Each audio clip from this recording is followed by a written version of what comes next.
Iran के साथ जंग खत्म करने की कोशिशों के बीच अमेरिका के सामने एक साथ कई मोर्चे खुलते जा रहे हैं। एक तरफ स्ट्रेट ऑफ हॉर्मुज में जहाजों की आवाजाही लगभग ठप है और ईरान इसे अपने नियंत्रण में रखने पर अड़ा है।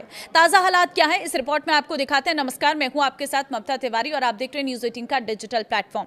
एक तरफ स्ट्रेट ऑफ हॉर्मुज में जहाजों की आवाजाही लगभग ठप है और ईरान इसे अपने नियंत्रण में रखने पर अड़ा है, तो दूसरी तरफ यमन के हूती लड़ाकों ने लाल सागर के बंदरगाह मोखा और सरकारी नियंत्रण वाले मारिब को निशाना बनाकर क्षेत्रीय तनाव और बढ़ा दिया है।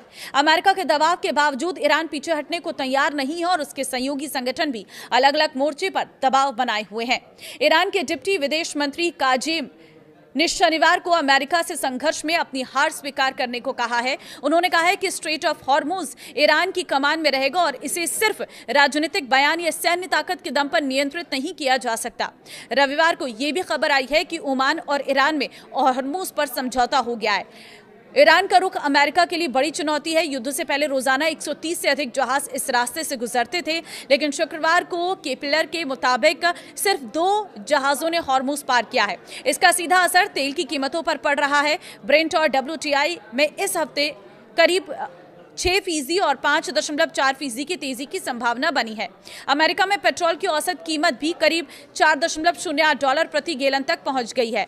ट्रंप ने तो यहां तक कह दिया है कि ईरान को हराने के बाद वो जल्दी स्ट्रेट ऑफ हॉर्मुज को अमेरिका का क्षेत्र घोषित करेंगे। हालांकि उन्होंने ये नहीं बताया कि ऐसा कैसे या कब किया जाएगा। ईरान के साथ तनाव के बीच उसके सहयोगी हूती लड़ाके भी सक्रिय हो गए हैं। यमन के अंतर्राष्ट्रीय स्तर पर मान्यता प्राप्त सरकार के मुताबिक हूतियों ने शुक्रवार को मोखा पोर्ट पर 6 बैलिस्टिक मिसाइलें दागी हैं। हमले में कम से कम 4 नागरिक मारे गए हैं, 8 घायल हुए हैं, जबकि 2 नाविक लापता बताए गए हैं। एक पोर्ट सिक्योरिटी गार्ड के मारे जाने की भी जानकारी दी गई है। तस्वीरें और वीडियो में मोखा में आग और धुआं दिखाई दिया है। यमनी सरकार ने कहा है कि बंदरगाह के नागरिक और आर्थिक सामुद्रिक सुविधाओं को निशाना बनाया गया। शनिवार को हूती ने सरकारी नियंत्रण वाले मारिब शहर में भी 4 बैलिस्टिक मिसाइल और 4 ड्रोन दागे। अधिकारियों के मुताबिक हमलों में घर, वाहन को नुकसान पहुंचा है और एक नागरिक घायल हुआ है। एक 5वीं मिसाइल एक बेकरी पर गिरी है। यमन में एक हिस्सा ऐसे समय बड़ी है जब संयुक्त राष्ट्र में चेतावनी दी गई है कि देश 2022 के संघर्ष विराम के बाद फिर बड़े पैमाने की जंग की तरफ लौटने के सबसे गंभीर खतरे में है। वहीं ये सब कुछ हूती ईरान के कहने पर कर रहे हैं। अगस्त की शुरुआत से ही हूतियों और सरकारी बलों के बीच लड़ाई तेज हुई है। अब सबसे बड़ा सवाल, अगर हॉर्मुज और बाब अल मंदेब दोनों रास्तों पर संकट बढ़ता है तो दुनिया पर इसका क्या असर पड़ेगा? सबसे बड़ा असर पड़ेगा तेल की कीमतों पर, क्योंकि हॉर्मुज से होने वाली तेल की आवाजाही में किसी भी बड़ी रुकावट से दुनिया भर में ऊर्जा बाजार पर दबाव पड़ सकता है। तेल महंगा हुआ तो इसका असर पेट्रोल डीजल के साथ ट्रांसपोर्ट महंगाई और रोजमर्रा की चीजों की कीमतों तक पहुंच सकता है। दूसरा असर होगा शिपिंग कास्ट पर। अगर जहाजों को खतरनाक समुद्री रास्तों से बचना पड़े तो उन्हें लंबे रास्ता तक करना पड़ सकता है। इससे समय और ईंधन दोनों की लागत बढ़ेगी और इसका असर आखिरकार आम लोगों की जेब पर भी आ सकता है।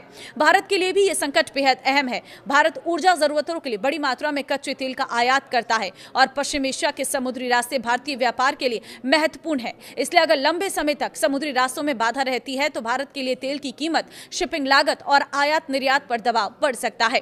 हालांकि इसका वास्तविक असर इस बात पर निर्भर करेगा कि संघर्ष कितना लंबा चलता है और तेल की वैश्विक सप्लाई कितनी प्रभावित होती है। तो कुल मिलाकर तस्वीर साफ है। एक तरफ ईरान और अमेरिका के बीच हॉर्मुज को लेकर टकराव, दूसरी तरफ यमन में हूती हमले और इसके बीच दुनिया के महत्वपूर्ण समुद्री व्यापार मार्गों पर बढ़ता खतरा। मोचा में हमले और बाब अल मंदेब में जहाज पर हुए घातक हमले ने साफ कर दिया है कि संकट अब सिर्फ बयानबाजी तक सीमित नहीं है। अब पूरी दुनिया की नजर इस बात पर है कि क्या अमेरिका और ईरान बातचीत के जरिए तनाव कम कर पाएंगे या हॉर्मुज और लाल सागर का संकट और बड़ा रूप लेगा, क्योंकि अगर ये समुद्री रास्ते लंबे समय तक प्रभावित रहे तो इसकी कीमत सिर्फ युद्ध में शामिल देशों को नहीं बल्कि पूरी दुनिया को चुकानी पड़ सकती है। अब आपकी क्या राय है इसमें, मुझे कमेंट में जरूर बताएं। नमस्कार दोस्तों, ईरान और अमेरिका के बीच जंग रोकने के लिए हुआ मेमोरेंडम ऑफ अंडरस्टैंडिंग, जो MOU यानी जो MOU दस्तखत हुआ था, जिस पर लिखित समझौता था, वो आज यानी 17 अगस्त को अपनी अहम डेडलाइन पर पहुंच गया है। अब सवाल सबसे बड़ा यही है कि ये MOU ये अब यहाँ अगर एक्सपायर हो रहा है तो आज के बाद क्या होगा? क्या अमेरिका और ईरान में फिर से भीषण जंग शुरू हो जाएगी? क्योंकि सबसे बड़ा सवाल अब यही है, क्या ये समझौता आगे बढ़ेगा या इसके मियाद ख़त्म होते ही ईरान और अमेरिका के बीच जंग फिर से तेज़ हो सकती है? क्योंकि अभी तक फिर से कोई एग्रीमेंट होने की खबर सामने अभी तक नहीं आई है। हालांकि कई चैनल से खबरें आ रही हैं कि बिहाइंड द चैनल इस तरह की चीज़ें चल रही हैं, ईरान की ओमान से बात हो रही है, कोई मीडिएशन भी कर रहा है। डोनाल्ड ट्रंप ने भी इशारा दिया था कि बातचीत चल रही है, लेकिन अभी तक कोई हतमी जो है इसकी शक्ल सामने नहीं आई है। और आज वो एक्सपायर हो रहा है जो MOU साइन हुआ था ईरान और अमेरिका के बीच। तो आपको बताते हैं कि MOU क्या था। जून 2026 में पाकिस्तान की मीडिएशन से, यानी पाकिस्तान की मध्यस्थता से अमेरिका और ईरान के बीच एक 14 नुकाती इस्लामाबाद मेमोरेंडम ऑफ अंडरस्टैंडिंग हुआ था। इसका मकसद लड़ाई रोकना, दोनों तरफ से मिलिट्री एक्शन बंद करना, स्ट्रेट ऑफ हॉर्मुज को दोबारा खोलना और आगे एक परमानेंट पीस डील की तरफ बढ़ना था। समझौते में nuclear program, sanctions, oil exports और अमेरिकी नेवल ब्लॉकेड जैसे बड़े मुद्दों पर आगे बातचीत का रास्ता भी रखा गया था। लेकिन यह समझौता बहुत जल्दी मुश्किल में पड़ गया। अमेरिका और ईरान दोनों ने एक दूसरे पर इसकी शर्तें तोड़ने के इल्ज़ाम लगाए। ईरान का कहना है कि अमेरिका ने समझौते के बाद ही कमिटमेंट से पीछे हटना शुरू कर दिया, जबकि वॉशिंगटन का आरोप है, यानी कि अमेरिका का ये कहना था कि तेहरान ने हॉर्मुज़ और अमेरिकी ठिकानों के खिलाफ कार्रवाई करके समझौते की भावना को तोड़ा। जुलाई में ट्रंप एडमिनिस्ट्रेशन ने भी अग्रीमेंट को ख़त्म मानते हुए ईरान पर दोबारा मिलिट्री प्रेशर बढ़ा दिया। अब 17 अगस्त की डेडलाइन क्यों अहम है?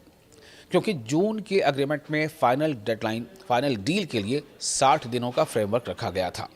60 दिनों का फ्रेमवर्क रखा गया था जिसे दोनों फरीक की म्यूचुअल कंसेंट यानी आपसी रजामंदी से बढ़ाया जा सकता था। डेडलाइन करीब आते आते पाकिस्तान और दूसरे मीडिएटर्स जो थे उन्होंने एक्सटेंशन की कोशिशें तेज़ कर दी। पाकिस्तान की तरफ से खबर आई थी कि दोनों फरीक यानी दोनों पक्ष कह सकते हैं एक्सटेंशन के लिए राज़ी हैं, लेकिन ईरान के एक सीनियर ऑफिशियल ने कहा कि ऐसी कोई फॉर्मल एक्सटेंशन टॉक्स नहीं चल रही है, यानी फिलहाल तस्वीर साफ नहीं है। अगर एक्सटेंशन नहीं होती तो इसका मतलब ये नहीं कि 17 अगस्त यानी आज की जो तारीख है 17 अगस्त की रात को अपने आप जंग शुरू हो जाएगी, लेकिन डिप्लोमेटिक फ्रेमवर्क कमज़ोर होगा और दोनों मुल्कों के बीच मिलिट्री एस्केलेशन का खतरा बढ़ सकता है। और इस तनाव के बीच स्ट्रेट ऑफ हॉर्मुज़ सबसे बड़ा फ्लैश पॉइंट बना हुआ है। ये दुनिया के सबसे अहम ऑयल रूट्स में से एक है। हाल के दिनों में यहाँ शिपिंग बहुत कम हुई है और अमेरिका ने ईरान पर इकोनॉमिक और नेवल प्रेशर बढ़ाने की बात कही है, जबकि तेहरान हॉर्मुज़ पर अपने कंट्रोल को बार्गेनिंग टूल की तरह इस्तेमाल कर रहा है। इसी बीच अमेरिका के अंदर भी जंग को लेकर सवाल उठ रहे हैं। डेमोक्रेटिक सेनेटर क्रिस वैन हॉलेंड ने प्रेसिडेंट डोनाल्ड ट्रंप और डिफेंस सेक्रेटरी पीट हेग्सेथ पर हमला बोलते हुए कहा है कि अमेरिकी फौजियों के साथ इस तरह की बेरुखी शर्मनाक है। उन्होंने खासतौर पर USS अब्राहम लिंकन के सेलर्स की हालत का हवाला दिया और कहा कि ये जंग अमेरिका को ज़्यादा महफूज नहीं बना रही और फौजियों और उनके ख़ानदान वालों के लिए बेहतर रास्ता यही है कि ये जंग ख़त्म की जाए। ये क्रिटिसिज्म उस वक्त आया है जब USS अब्राहम लिंकन जो युद्धपोत है करीब 9 महीने से लगातार डिप्लॉयमेंट में है और जहाज़ पर सेलर्स की मेंटल हेल्थ और लिविंग कंडीशंस को लेकर काफ़ी संजीदा सवालात भी उठे हैं। हालांकि पेंटागन और US सेंट्रल कमांड ने इन रिपोर्टों को चुनौती दी है। सेंटकॉम चीफ ने कहा है कि लिंकन पर USS अब्राहम लिंकन पर मेंटल हेल्थ केसेस दूसरे अमेरिकी कैरियर्स के मुकाबले कम लेवल पर हैं। लेकिन अब लिंकन को राहत देने के लिए एक दूसरा अमेरिकी एयरक्राफ्ट कैरियर आगे बढ़ चुका है। जी हां, यह है USS जॉर्ज वाशिंगटन, जो वियतनाम के डानाक पोर्ट से निकल चुका है और उसे मिडिल ईस्ट में भेजा जा रहा है ताकि वो USS अब्राहम लिंकन को रिलीव कर सके। रिपोर्टों के मुताबिक वाशिंगटन को अब अरेबियन सी में तैनात किया जाएगा। इसका मतलब यह भी है कि अमेरिका ईरान के आसपास अपनी नेवल प्रेजेंस कम नहीं कर रहा, बल्कि एक कैरियर को दूसरे कैरियर से रिप्लेस कर रहा है। और यही इस पूरी कहानी का सबसे अहम हिस्सा है कि आखिर अमेरिका चाहता क्या है। चूँकि डेडलाइन आज है 17 अगस्त की और डेडलाइन के बाद क्या ये जो युद्ध विराम है या सीज़ फायर है ये ऑटोमेटिकली आगे बढ़ जाएगा या क्या आज के बाद जंग शुरू हो जाएगी या फिर इसको एक्सटेंशन मिल पाएगा। अगर एक्सटेंशन मिल पाएगा तो क्या इसके लिए संजीदा क्वेश्चन हो रही है, ये एक सवाल अहम है। एक तरफ अमेरिका कह रहा है कि वो ईरान पर दबाव बनाए रखेगा, दूसरी तरफ ईरान सैंक्शंस, ब्लॉकेड और हॉर्मोज के सवाल पर पीछे हटने को तैयार नहीं दिख रहा है और बीच में पाकिस्तान, कतर और दूसरे मीडिएटर्स कोशिश कर रहे हैं कि बातचीत का रास्ता पूरी तरह बंद न हो। तो 17 अगस्त की डेडलाइन का असली मतलब क्या है? ये ज़रूरी नहीं है कि आज एमओयू खत्म हुआ तो कल जंग शुरू हो जाए। असली खतरा यह है कि अगर कोई एक्सटेंशन या नया फ्रेमवर्क नहीं बनता तो दोनों मुल्कों के बीच वो डिप्लोमेटिक सेफ्टी नेट कमजोर हो जाएगा जो किसी नई एस्केलेशन को रोक सकता है। आने वाले दिनों में 3 चीज़ों पर नजर रहेगी: स्ट्रेट ऑफ हॉर्मुज में शिपिंग, अमेरिकी मिलिट्री डिप्लॉयमेंट और ईरान यूएस इनडायरेक्ट टॉक्स। अगर इन तीनों में तनाव बढ़ता है तो मिडिल ईस्ट की जंग सिर्फ ईरान और अमेरिका तक सीमित नहीं रहेगी, यहां तक ही महदूद नहीं रहेगी। इसका असर gulf countries, oil prices, global shipping और पूरी दुनिया की इकोनॉमी पर भी पड़ सकता है।